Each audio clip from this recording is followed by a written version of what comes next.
All right, friend, I'm so excited for you because you just grabbed your KLEO Color glue-free press-ons. And yes, you did hear me right. I did say glue-free. We do not have glue here, so you can absolutely ditch that bottle of glue that is probably exploding in your purse as we speak. We have our very own patented adhesive formula. It is attached right on the back of the press-on. All you do is peel off a tab to reveal that adhesive layer and press and hold it onto your nail. I will show you how to apply here in a second, but first I want to show you, you do get 30 nails in your package. There are 12 different sizes. Plus we have 7 different shapes currently, and we're always coming out with new things. You get your cuticle stick, your nail file, your prep pad in your package.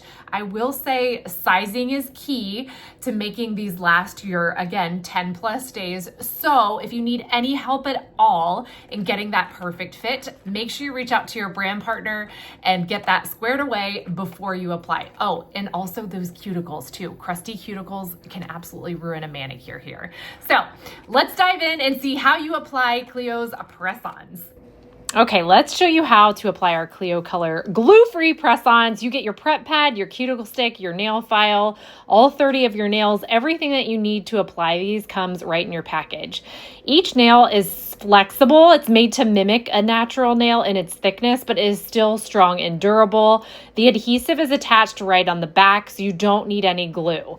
You will find that each press-on in your package is numbered at the base on that tab, which keep in mind that is the bottom, so the tab always goes down towards the cuticle. Right now, I'm just sizing up the press-on, making sure I'm picking the right number for each nail. It's always better to size down. You definitely don't want skin overlap at the cuticle or on the sides. So check and make sure you have the best fit. Sometimes you will need to alter the natural nail underneath and shape it more into the same shape as the press-on. For example, I'm making my natural nail a more coffin shape here. Just for demonstration purposes, I want to show you what it looks like if you're picking a nail that's too big. So I'm not even pressing this down yet, and it's already as wide as my nail bed, if not wider. So keep in mind, it's going to widen and flex as I press it down and that adhesive activates, and it is already overlapping skin on that bottom left corner of my cuticle, which that is going to be bad news bears, and this is going to have lifting, hair catching, all sorts of snags if I went with this size. So make sure you're not picking one that's too large. Sizing down is best. All right, we've got our perfect fit. We are going to very easily remove the tab. If you need a little bit of help here, tweezers work great. But you will see there's also a number on the underside if you happen to take the tab off and forget which direction is which.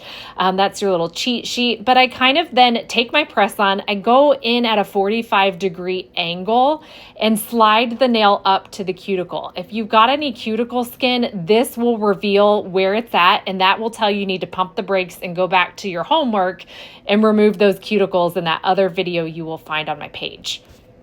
Okay, we've tacked this in position. Now I'm just checking to make sure it's straight before I do the last step, which is press down, hold, and activate that adhesive layer. This step is key, and a lot of people skip this. Those nails will grab on fast. That adhesive is legit, but you want to make sure you're warming it up and giving it enough time to melt onto the surface of the natural nail and lock in place. Don't skip this step. I usually say count to 45. If you're bad with patience, set a timer. This is going to be key in getting those nails to last you a long time. All right, I think we've got it. We are locked and loaded. So this bad boy is on there. It is not going to go anywhere. Just make sure to stay out of water for the first 2 hours after you apply. And I will show you another couple other tricks that you can do with these. If you want your press-on to be completely undetectable, I would suggest cutting the tip of your natural nail off if that's something that doesn't matter to you.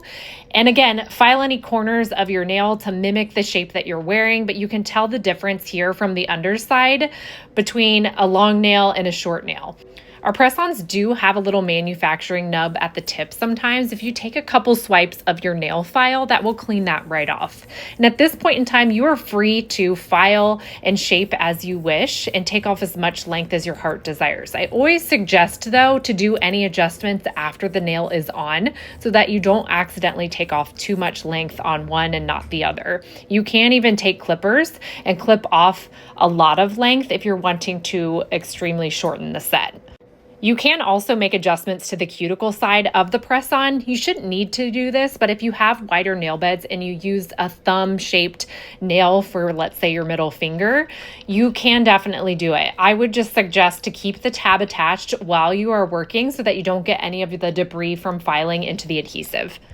All right, my last 2 tips, and it's centered around my favorite product, Rock Solid. If you ever have adhesive that sticks out underneath the nail past your fingertip, take one little swipe of Rock Solid to cover up that adhesive so that it doesn't stick and collect dust, and your problem is solved. You can also put a layer of Rock Solid over top of any nail that you've drastically altered, as long as it's not a matte set. Rock Solid won't stick to matte, but you shouldn't need it on that. So it's just a great way to reseal up anything that you have altered since you have disturbed that factory finish. All right, that's it, my friends. Press-ons in an instant.